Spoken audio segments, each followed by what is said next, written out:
नमस्कार. किमंतू लाईव्ह मध्ये आपल्या सर्वांचं मनपूर्वक स्वागत. मराठी आडनावांचे प्रकार या 155 भागांच्या मालिकेतील आजचा आपला 55वा भाग आहे. या भागामध्ये आपण जाणून घेणार आहोत आभूषित मराठी आडनावे. आणि आभूषित मराठी आडनावे या विषयाचे आपण 2 भाग पाडलेत, म्हणजे हा 55वा भाग आणि दुसरा 56वा भाग. कारण ही आडनावं फार आहेत. जे आडनावं आभूषणांवरून मराठी भाषेमध्ये आलेले त्यांची संख्या फार मोठी आहे. त्याच्यामुळे आपण या विषयाचे भाग 55 आणि भाग 56 असे 2 व्हिडिओ बनवणार आहे आपल्या या मालिकेमध्ये.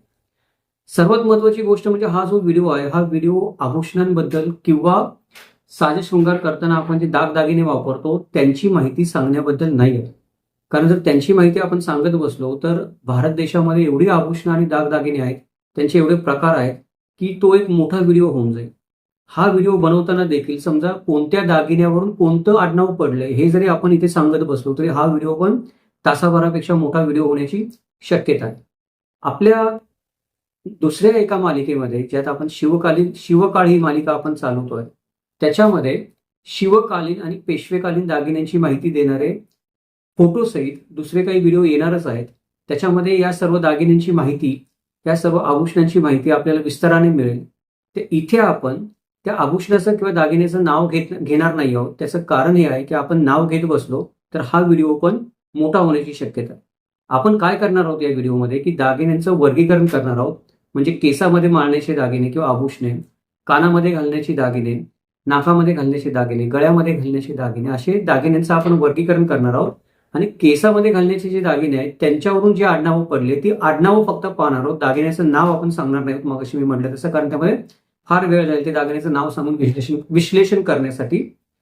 त्यामुळे इथे आपण आता थोडक्यामध्ये दागिने कुठे घातले जातात, शरीराच्या कुठल्या भागावर घातले जातात त्याप्रमाणे वर्गीकरण करून त्या दागिन्यांवरून पडलेली आडनावं थोडक्यामध्ये समजून घेण्याचा प्रयत्न करूयात. चला तर मग विषयाला सुरुवात करूयात. नमस्कार, माझं नाव किमंतू उंबळे सरकार आणि आपण पाहतात किमंतू लाईव्ह युट्यूब चॅनल. सर्वात आधी आपण सुरुवात करूयात की केसांमध्ये किंवा आपण म्हणतो की आपल्या डोक्यावर किंवा चेहऱ्यावर आपण जे दागिने माळत असतो ते दागिने कोणत्या प्रकारचे आहेत आणि त्या दागिन्यांवरून कोणती आडनावं पडलेली आहेत ते आपण ठरवून घेऊयात किंवा समजून घेऊयात.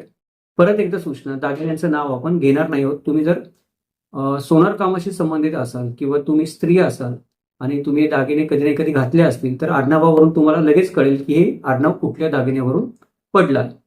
पहिलं जे आहे ते शिरोभूषण. पहिलं वर्गीकरण जे आहे किंवा प्रकार आहे दागिन्याचा तो म्हणजे शिरोभूषण, म्हणजे शिरावर भूषित केली जाणारी दागिने. पहिलं आहे अंबाडे. अंबाडे म्हणजे अंबाड्यातील फुले जे असतात त्याच्यावरून अंबाडे हे आडनाव पडलेलं आहे. अगरे. अगरे जे आडनाव आहे ते अग्रफूल या दागिन्यावरून पडलेलं आहे. आकडे. आकडे हे आडनाव आहे ते आकडावरून आलेलं आहे. गंगावणे हे आडनाव आहे जे आपण कृत्रिम केस लावले जातात, स्त्रिया कृत्रिम केस लावतात, पुरुषही लावतात कधी कधी साजशृंगारासाठी, त्याच्यावरून गंगावणे आडनाव आलेलं आहे. ते गंगावणे शब्दापासून आलेलं आहे. गंगावणे या शब्दाचा थोडक्यामध्ये अर्थ असा होतो की टार्टरी किंवा नेपाळ देशातील वनगायीच्या शेपटीचे काळे केस पूर्वी वापरले जायचे कृत्रिम केस बनवण्यासाठी. नंतर आता त्याच्यामध्ये भरपूर प्रगती झालेली आहे. तुरे हे जे आडनाव आहे जे आपण केसांमध्ये किंवा आपल्या कपाळावर तुरा लावतो त्याच्यावरून आलेलं आहे. नगे हे आडनाव आहे ते नग या दागिन्यावरून आलेलं आहे.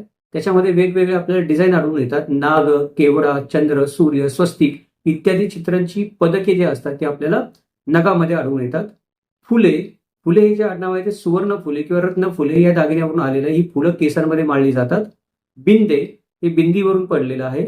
बिजवरे हे बिजवरावरून आलेलं आहे. बोरे हे जे आडनाव आहे बोर या दागिन्या प्रकारावरून आलेलं आहे. भांगसरे हे भांगसरवरून आलेलं आहे. भांगे हे आडनाव आपण केसामध्ये जो भांग पाडतो त्याच्यावरून आलेलं आहे.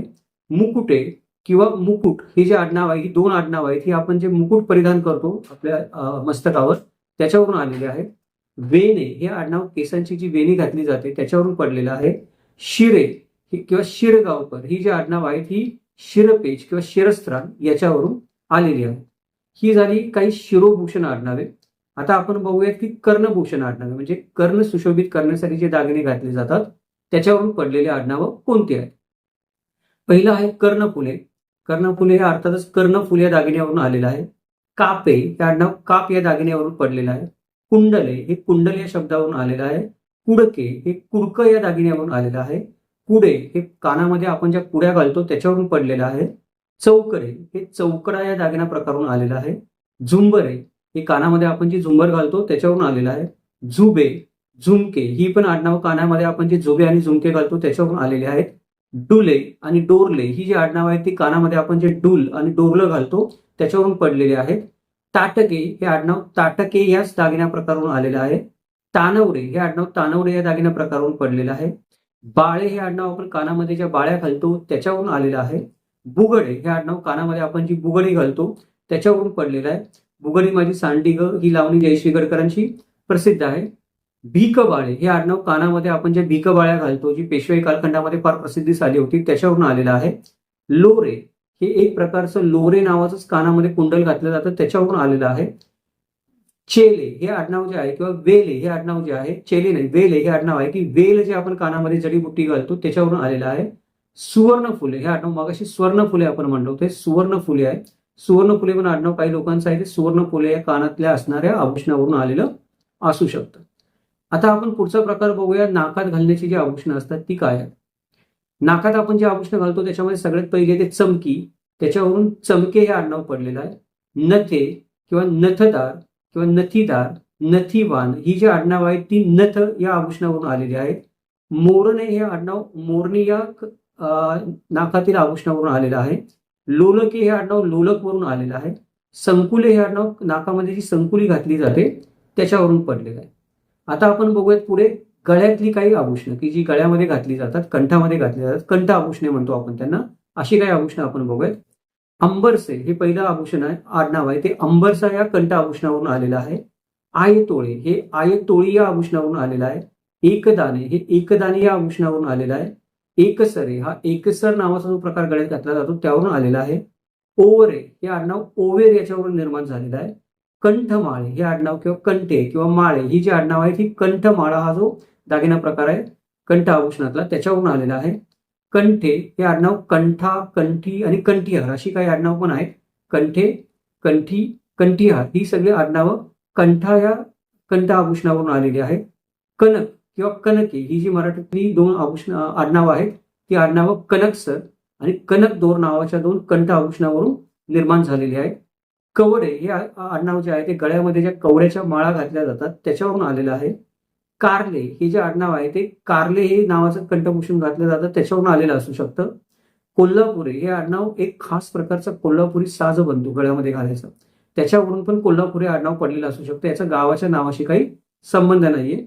गंठने किंवा गंठन ही जे आडनाव आहे ते गुंठन नावाचा जो प्रकार वापरला जातो गळ्यामध्ये घालण्यासाठी त्याच्यावरून आलेला आहे.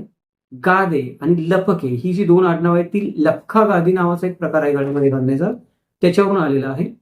गोखरे किंवा गोखरू ही जी दोन आडनाव आहेत ती गोखरू या प्रकारून आलेलं आहे. गोखरू नावाची एक माळ असते त्याच्यावरून ही दोन आडनावं पडलेली आहेत. गोफे हे जे आडनाव आहे ते गोप आपण जो गळ्यामध्ये घालतो त्याच्यावरून आलेलं आहे. चंद्रहार किंवा चंद्रहारे ही जी दोन आडनाव आहेत ती गळ्यात घालण्याच्या चंद्रहार या आभूषणावरून पडलेली आहेत. चपले हे जे आडनाव आहे आपल्याला वाटतं की पायात घालण्याच्या चपलींशी संबंधित आहे, बऱ्याच असं असतं देखील, परंतु जर आपण आभूषणांचा विचार केला तर हे आडनाव चपलाकंठी किंवा चप्पलहार नावाचं जे आभूषण आहे त्याच्यावरून निर्माण झालेलं पण असू शकतं. चाफेकळे हे जे आडनाव आहे हे गळ्यामध्ये एक चाफेकळी माळ घातली जाते त्याच्यावरून पडलेलं असू शकतं. चिंचपेटे हे चिंच कॉमन नाव असणारं एक आडनाव आहे ते चिंचेच्या पेट्यांशी संबंधित असेल असं नाही. चिंच पेट्या नावाचा एक गळ्यामध्ये घालण्याचा पूर्वी प्रकार होता, कदाचित त्याच्यावरून पण हे आडनाव आलेलं असू शकतं. चितांगे हे गळ्यामध्ये घालण्याचं एक चितांग नावाचं कंठ आभूषण आहे. चोकरे ही पण गळ्यामध्ये घालण्याची एक माळ आहे तिला चोकर म्हणत असतात त्याच्यावरून चोकरे आडनाव आलेलं आहे. चौसरे हे आडनाव गळ्यामध्ये आपण एक माळ घालत असू पुरातन काळामध्ये त्याचं नाव असेल चौसर त्याच्यावर चौसरे आडनाव आलेलं आहे.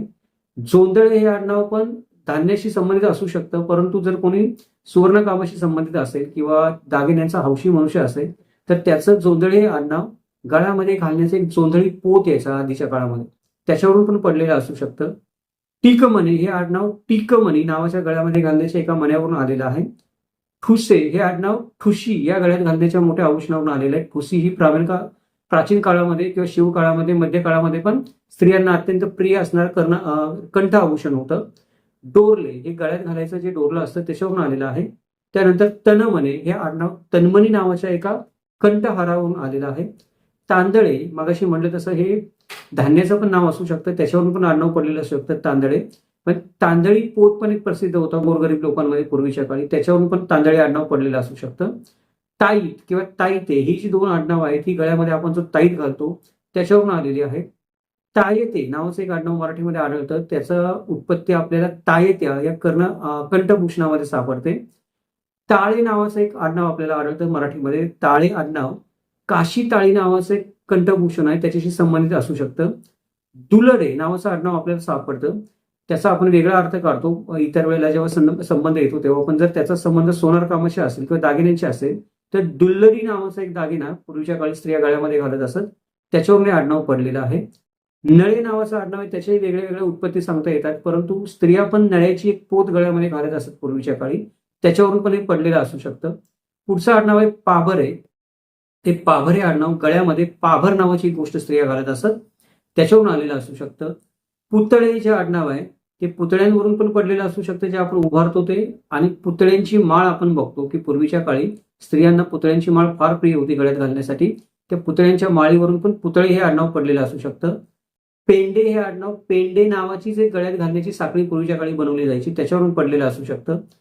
पोते हे आडनाव गळ्यामध्ये पोत जो घातला जातो वेगवेगळ्या प्रकारची त्याच्यामध्ये मणी होऊन त्याच्यावरून पोते आडनाव पडलेलं असू शकतं, किंवा पोतराज आडनाव हे पण वेगवेगळ्या पोतांवरून पडलेलं असू शकतं जे गळ्यामध्ये आपण घालतो मणी त्यावरून. तर पोतं म्हणजे धान्य वाहून न्यायचं पोतं नाही आपण विचार करतो ते. जर सुवर्णाशी संबंधित सोनार कामाशी संबंधित आणि दागिन्याशी संबंधित जर पोते शब्द आला तर ते पोत नावाच्या कंठहारापासून निर्माण झालेले त्याच्यातल्या मण्यांवरून निर्माण झालेले आपण समजायला हरकत नाही. पोतेचा अजून एक अपभ्रंश होतो पोवते, ते पोवते नावाचं एका कर्णहारावरून पडलेलं आडनाव आहे. पोहे हे पण जे आहे, आपण पोहे आपल्याला एक खाद्यपदार्थ वाटतो जो आपण नाश्त्यामध्ये वापरतो, पण पोहे हार नावाचा पण एक प्राचीन प्रकार आहे दागिन्यांचा जो गळ्यामध्ये घातला जायचा, त्याच्यावर कदाचित हे आडनाव पडले असण्याची शक्यता आहे. त्यानंतरचं आडनाव आहे ते म्हणजे फलके. फलकेचा अर्थ होतो फलकमाला. फलकमाला म्हणजे कवचासारखी दिसणारी मोठ्या आकाराची एक कॉलर बनवली जाते, त्याला फलक म्हणायचं, फलकमाला म्हणलं जायचं पूर्वीच्या काळामध्ये, त्याच्यावरून फलके हे आडनाव आलेलं असू शकतं. बकुळे हे जे आडनाव आहे ते बकुळहार या नावावरून निर्माण झालेलं आहे. बिरडे हे आडनाव बिरडे नावाच्या एका कंठहारावरून पडलेलं आहे. बेलपाने हे आडनाव बेलपान लप्प नावाचा एक दागिना बनवला जायचा पूर्वीच्या काळामध्ये गळ्यात घालण्यासाठी, त्याच्यावरून आलेलं आहे. बोरमाळ हे आडनाव आपल्याला सर्वांना माहिती आहे, गळ्यामध्ये बोरमाळ घातली जाते, त्याच्यावरून पडलेलं आहे. मंगळे हे आडनाव मंगळसूत्रावरून पण आलेलं असू शकतं, मंगळ ग्रहावरून पण आलेलं असू शकतं, किंवा मंगळ मणी जे घातले जातात गळ्यामध्ये त्याच्यावरून पण पडलेलं असू शकतं. कशावरून आडनावाची उत्पत्ती होऊ शकते आपण कुठली शक्यता नाकारू शकत नाही. माळे हे जे आडनाव आहे ते गहू माळ नावाची एक माळ बनवली जायची पूर्वी गळ्यामध्ये घालण्यासाठी, त्या गहू माळेवरून माळे हे आडनाव पडलेलं असू शकतं. मोतीहार हे आडनाव आपल्याला मोठ्या प्रमाणात आढळतं, ते मोतीहार या गळ्यात घालण्याच्या मोत्यांच्या हारावरून पडलेलं आहे. मोहन हे जे आडनाव आहे ते मोहनमाळ यावरून पडलेलं आहे. राणे राणीहारे ही जी आडनाव आहे ती राणीहार जो गळ्यामध्ये घातला जातो त्यावरून आलेले असू शकतात. लक्ष्मे हे जे आडनाव आहे शला म जोडून नाही, लक्ष्मे हे वेगळं आडनाव आहे, हे लक्ष्मी आडनाव कदाचित लक्ष्मीहार याच्यावरून देखील पडलेलं असू शकतं. लडे नावाचं आडनाव आहे ते लड नावाच्या एका कंठआभूषणावरून पडलेलं आहे. लफे नावाचं जे आडनाव आहे ते लप्प नावाचं गळ्यामध्ये घालायचा हार असायचा त्याच्यावरून पडलेलं एक प्रकार आहे गळ्यामध्ये घालायच्या आभूषणाचा, त्याच्यावरून आलेला आहे. वज्र हे आडनाव आहे ते वज्रकटिका नावाच्या गळ्यामध्ये घालण्याच्या दागिन्यावरून देखील आलेलं असू शकतं. इंद्राचं जे मुख्य शस्त्र आहे ते म्हणजे देवराज इंद्राचं ते म्हणजे वज्र, त्याच्यावर पण वज्र आडनाव पडलेलं असू शकतं. आणि जर आपला सुवर्ण कामाशी संबंध असेल, सोन्याशी संबंध असेल, दागिन्याशी संबंध असेल तर वज्रकटिका या कंठ आभूषणावरून पण वज्र आडनाव आपलं आलेलं असू शकतं. वाघनखे हे जे आडनाव आहे ते गळ्यामध्ये काही लोक पूर्वीच्या काळी वाघनखं घालून फिरत असतात दोरीला बांधून, वाघनखे शुभ मानलं जायचं, काही लोक अस्वलाचा दात बांधत असतात, काही लोक वाघनख बांधत असतात.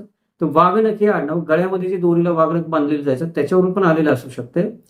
शिरणे हे जे आडनाव आहे ते शिरण या कंठहारावरून पडलेलं आहे. श्रीमंते हे जे आडनाव आहे ते श्रीमंतहार याच्यावरून पडलेलं असू शकतं असं पण आपण सांगू शकतो. सरे हे जे आडनाव आहे ते त्याच्या अनेक उत्पत्ती सांगितल्या जाऊ शकतात, पावसाची सर, अजून दुसऱ्या एखाद्या गोष्टीची सर. तसं गळ्यामध्ये पण एक दागिना घातला जायचा त्याला सर म्हणलं जायचं, त्याच्यावरून पण सर हे आडनाव आलेलं असू शकतं.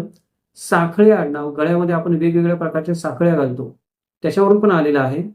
साजे जे आडनाव आहे ते साजे आडनाव आपण जो साज शृंगार करतो त्याच्यामध्ये गळ्यामध्ये पण एक विशिष्ट प्रकारचा हार घातला जातो, त्याचं नावच साज आहे, त्याच्यावरून साजे आडनाव आलेलं असू शकतं. हरपरे आणि रेवडे ही जी दोन आडनाव आहेत ते एक विशिष्ट प्रकारचं हार बनवला जायचा, त्याला हरपर रेवरी हार असं म्हणलं जायचं. त्याच्यावरून पण ही 2 आडनावं आलेली असू शकतात. आणि शेवटचं आडनाव ते म्हणजे हारे. हे हारे जे आडनाव आहे ते गळ्यामध्ये आपण सर्वसाधारणपणे फुलांचा, सोन्याचा, दोऱ्याचा, अजून कोणताही जो हार घालतो सुशोभित करण्यासाठी, त्याच्यावरून हारे हे आडनाव पडलेलं असू शकतं. तर ही काही आडनाव आपण आता पहिल्या भागामध्ये बघितली. 100 आडनाव आहेत ही. आपण भरभर बोललो त्यामुळे पटकन जाणून आली नाही. जास्त विस्ताराने सांगत बसलो असतो तर हा व्हिडिओ 15 मिनिटाच्या ऐवजी 1 तास 15 मिनिटाचा होऊ शकतो. तर मगाशी सांगितलं तसं की हे जे सगळे आता मी नावं घेतली ते दागिन्यांची, कानामध्ये घालायच्या, नाकामध्ये घालायच्या, गळ्यामध्ये घालायच्या, त्यातली काही आपण ऐकली नसतील नक्कीच आणि आपल्याला उत्सुकता असेल तर त्याच्याबद्दल माहिती देणारे, या दागिन्यांबद्दल माहिती देणारे व्हिडिओ आपण वेगळे बनवणारच आहोत. ते आले की आपल्या समोर येतीलच. तोपर्यंत हे जे आता आपण आडनावं सांगितली, ज्याला आपण म्हणतो की आभूषित मराठी आडनावं, की शरीरावर वेगवेगळे दागिने जे आभूषणं घातली जातात शरीर सुशोभित करण्यासाठी, साज शृंगारासाठी, त्याची ही आडनावं आहेत. ही जी आडनावं तुम्हाला माहीत असतील तर चांगलीच गोष्ट आहे. जर माहीत नसतील तर नव्याने माहीत झाली असतील तर आवर्जून कळवा. अजून काही आडनावं तुम्हाला माहीत असतील जी दागदागिन्यांशी संबंधित आहे तर खाली कमेंट करून आवर्जून कळवा, जेणेकरून माझ्या ज्ञानात आणि इतर मित्रांच्या ज्ञानात देखील भर पडेल आणि आपण आडनावांचा जो एक डेटाबेस बनवतो त्याच्यामध्ये देखील आपल्याला नवीन आडनावांची नोंद करून ठेवता येईल. हा व्हिडिओ आपल्याला आवडला असेल तर अवश्य मित्रांसोबत शेअर करा, व्हिडिओला लाईक करा.